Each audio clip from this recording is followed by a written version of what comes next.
Namaku Dava. Malam ini aku akan menceritakan pengalaman seram yang aku alami ketika aku bekerja sebagai karyawan di salah satu minimarket yang berada di Bandung. Seperti minimarket kebanyakan, minimarket tempatku bekerja berada di bangunan ruko 3 lantai yang disewa oleh perusahaanku. Di bangunan ruko ini, lantai pertama tentunya minimarket. Di lantai 2 dipakai untuk menyimpan barang-barang stok ataupun komputer. Dan lantai 3-nya kosong. Awalnya sih di lantai 3 itu katanya mau dipakai untuk mes karyawan yang shift malam untuk beristirahat. Tapi entah kenapa tidak lagi dipakai dan tidak ada juga yang akan menginap di sana. Sudah hampir 1 bulan aku bekerja di sana. Dan semuanya nampak berjalan dengan lancar. Rekan kerjaku sesama karyawan pun orangnya sangat ramah dan mudah sekali dekat denganku. Kadang di sela-sela istirahat, kami pun curhat tentang pasangan, bahkan sampai tentang keuangan. Dan tidak jarang juga kami membahas hal-hal yang kadang menyinggung tentang hantu.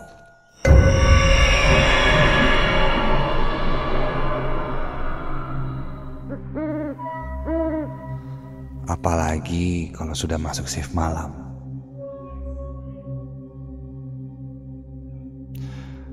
Aku mendengar dari salah satu temanku yang bilang katanya ada sosok yang sering muncul di ruko ini.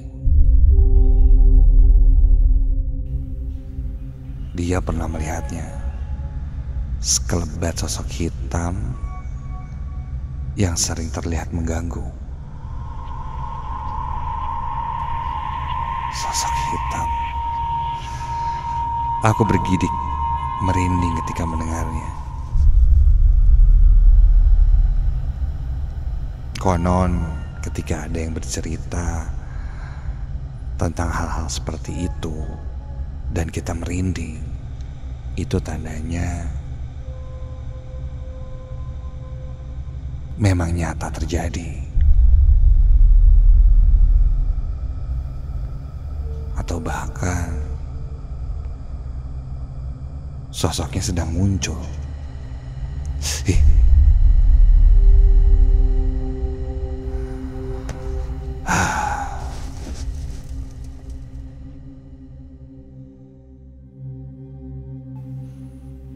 Aku mengelus dada amit-amit. Untungnya aku belum pernah melihatnya. Ketika aku bilang aku belum pernah melihatnya, temanku langsung melihat ke arahku sambil berkata, "Belum." Wah, kalau belum berarti mau dong.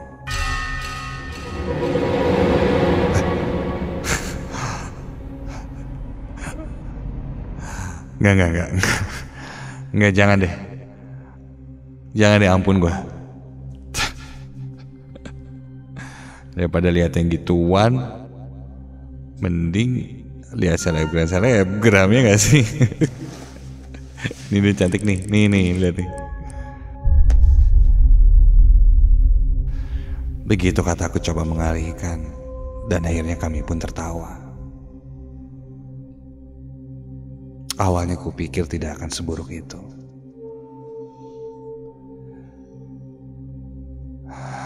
Waktu pun berlalu, hingga sampailah pada hari itu. Ketika aku mendapat giliran shift malam.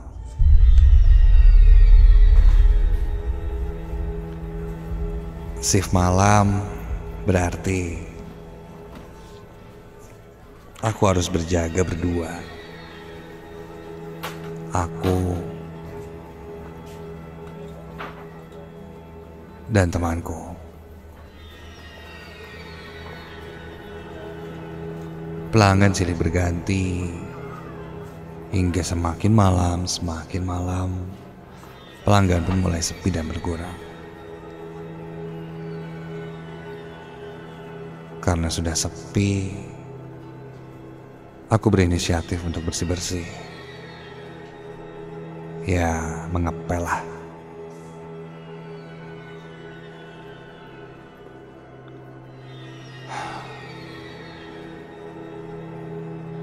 Temanku berjaga di kasir sambil menghitung uang. Aku lalu beranjak ke gudang belakang yang masih ada di lantai 1 untuk membawa perlengkapan kebersihan. Saat itu sunyi sekali. Sudah hampir jam 12 malam. Aku menuju gudang tempat alat-alat kebersihan tanpa perasaan apapun.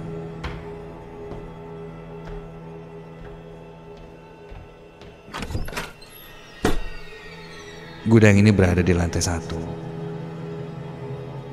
dan hanya diberi sekat saja.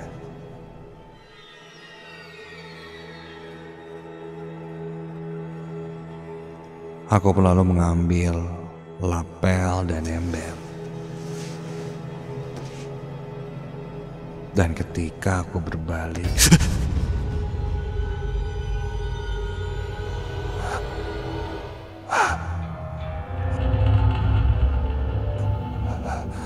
badanku langsung kaku seketika. Ketika saat itu, tepat di tembok pinggir sebelahku, aku merasakan melihat ada satu sosok bayangan berwarna hitam.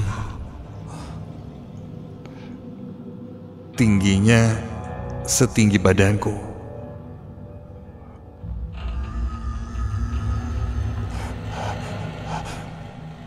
Sekilas nampak rambutnya tak beraturan, seperti gimbal tebal-tebal, dan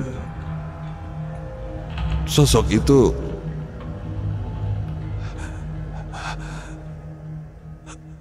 hanya diam, seperti menyeringai. Giginya bertaring, dan seketika itu juga tercium bau menyengat yang amat sangat di ruangan itu. Bau bangkai.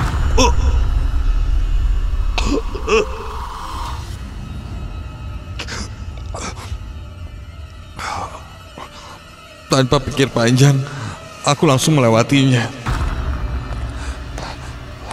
Seakan-akan aku tidak pernah melihat sosok itu. Aku berjalan cepat, buru-buru langsung lari keluar gudang, dan langsung menuju ke minimarket.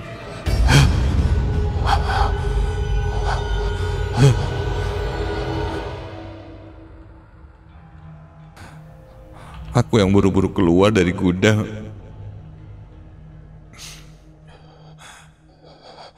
langsung menuju ke arah temanku. Temanku melihat dengan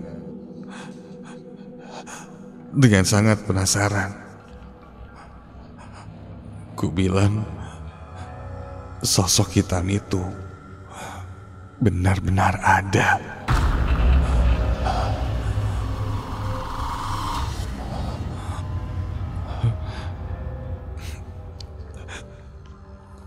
Temanku masih tidak mengerti. Dia menenangkanku dan coba bertanya padaku. Aku pun lalu cerita apa yang aku lihat tadi. Aku melihat sosok hitam itu yang kemarin kita bicarakan.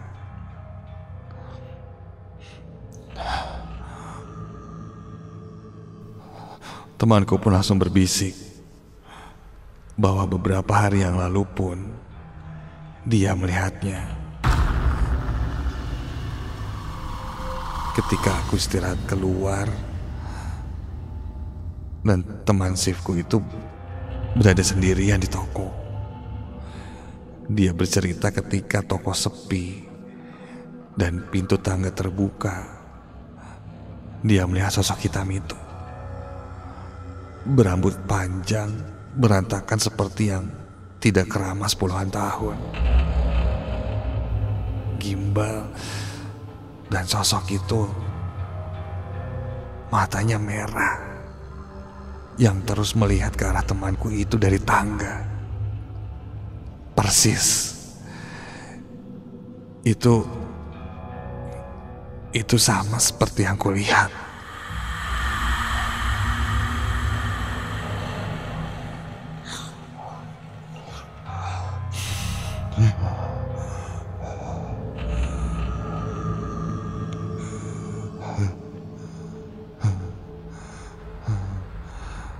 Aku dan temanku pun saling bertatap dan kami pun memutuskan untuk berdoa agar tidak diganggu oleh makhluk itu.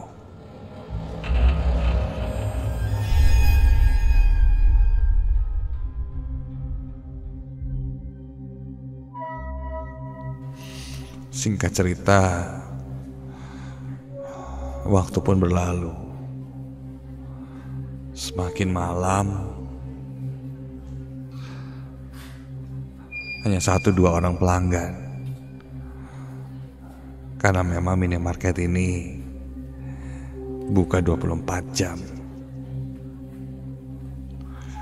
Jadi kadang ada pelanggan jam 2, setengah 3 pagi, bahkan subuh.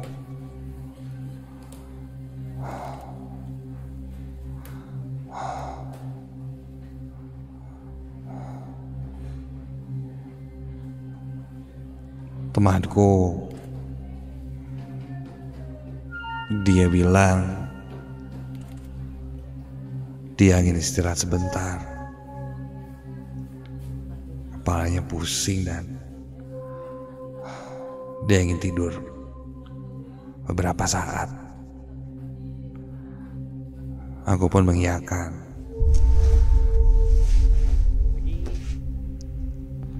Dia tidur,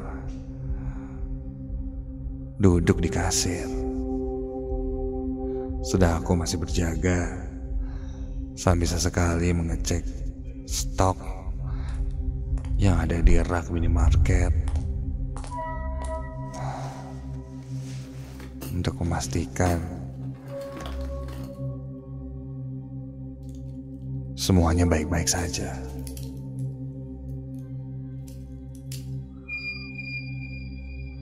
Ketika aku sedang fokus melihat ke arah barang-barang di rak itu, tiba-tiba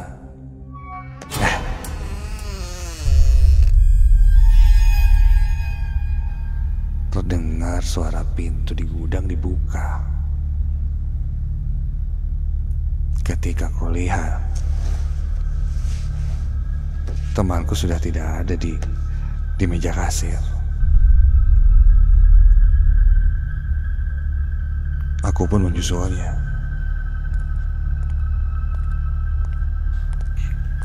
Bi, oh Bi, mana Bi?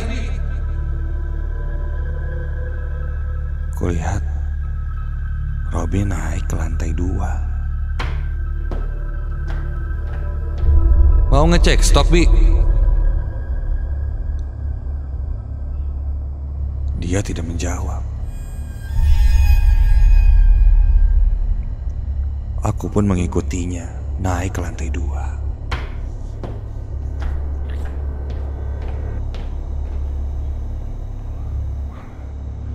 Dia lanjut berjalan. Dari lantai 2 itu dia naik lagi ke lantai 3. Loh, Bi, kamu mau kemana? Ngapain ke lantai 3? Udah turun yuk.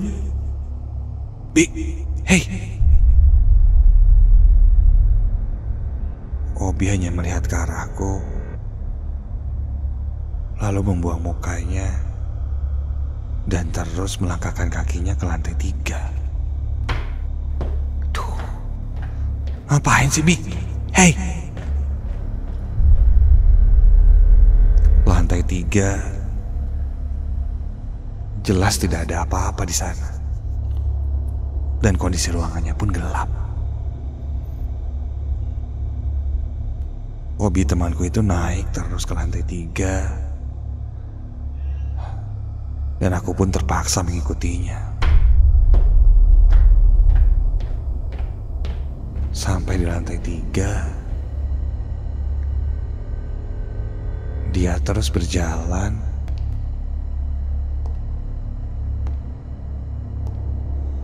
Lalu duduk di pojok. Iya, dia duduk jongkok di pojok. Lalu dia pun menunduk sambil memeluk kedua lututnya, mengambil posisi seperti akan tidur. Bi, kok kamu mau tidur di sini sih? Udah di bawah aja, ya. Ayo, buruan. Bi. Aku pun coba menarik tangannya. Dan ketika ku tarik tangannya,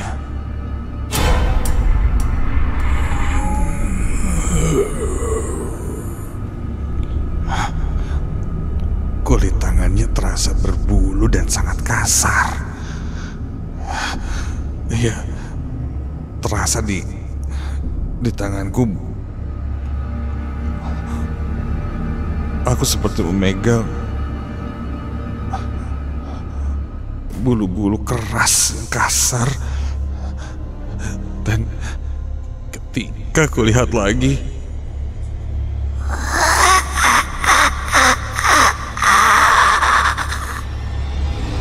astaga, yang ku pegang tangannya dan yang tepat ada di depanku itu bukan Obi, tapi sosok hitam dengan rambut gimbal berantakan yang jongkok sambil wajahnya mengarah ke arahku. Matanya belalak, merah, giginya bertaring, dan dia menyeringai sambil tertawa mengerikan. Aku langsung melempar tangannya. Jarinya mempunyai kuku yang panjang. Dia mulai berdiri dan kali ini lebih tinggi dariku. Tingginya hampir menyentuh langit-langit ruangan ini. Dia hanya tersenyum sambil terus mengeluarkan suara mengerikan itu. Kontan aku pun langsung berlari turun ke bawah.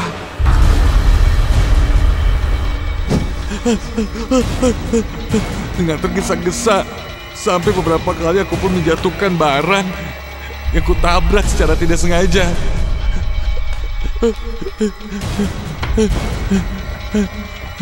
Hingga aku pun sampai di lantai 1. Dan ketika itu kulihat Obi masih tertidur di depan kasir. Buru-buru aku bangunkan Obi. Bangun, Bi. Dan mengajaknya keluar dari minimarket.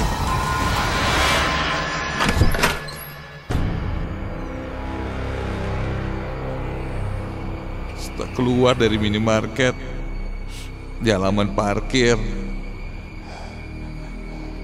aku pun coba menenangkan diriku lagi sambil menghirup udara segar. Obi pun hanya bilang, sosok hitam itu muncul lagi ya, begitu katanya. Karena dia pun selama tidur tadi merasakan seperti ada tindihan, erup-erup. Dia tidak bisa bergerak. Entahlah apa yang terjadi malam hari itu.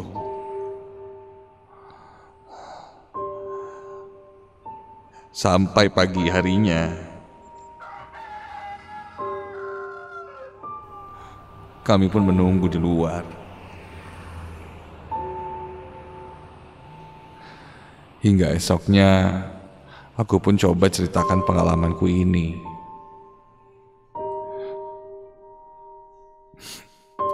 Pada bosku.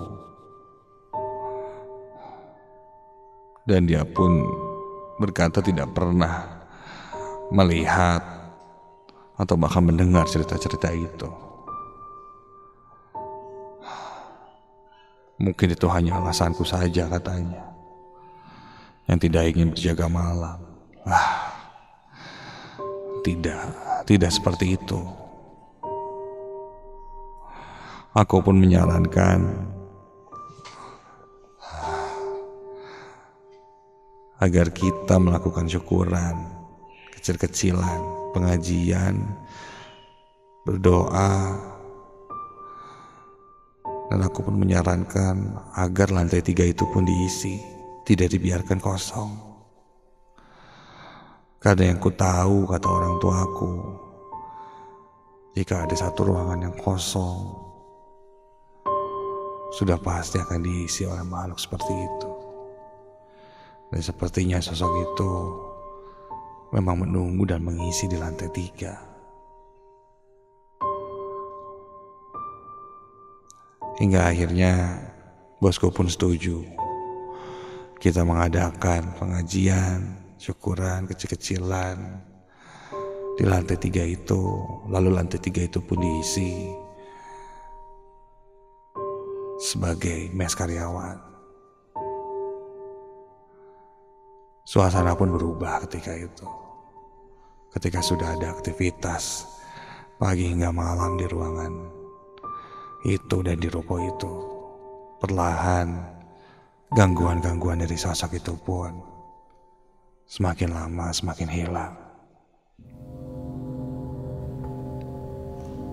Percayalah, mereka itu memang ada dan mungkin menempati salah satu ruangan di bangunan yang sedang kita tinggali.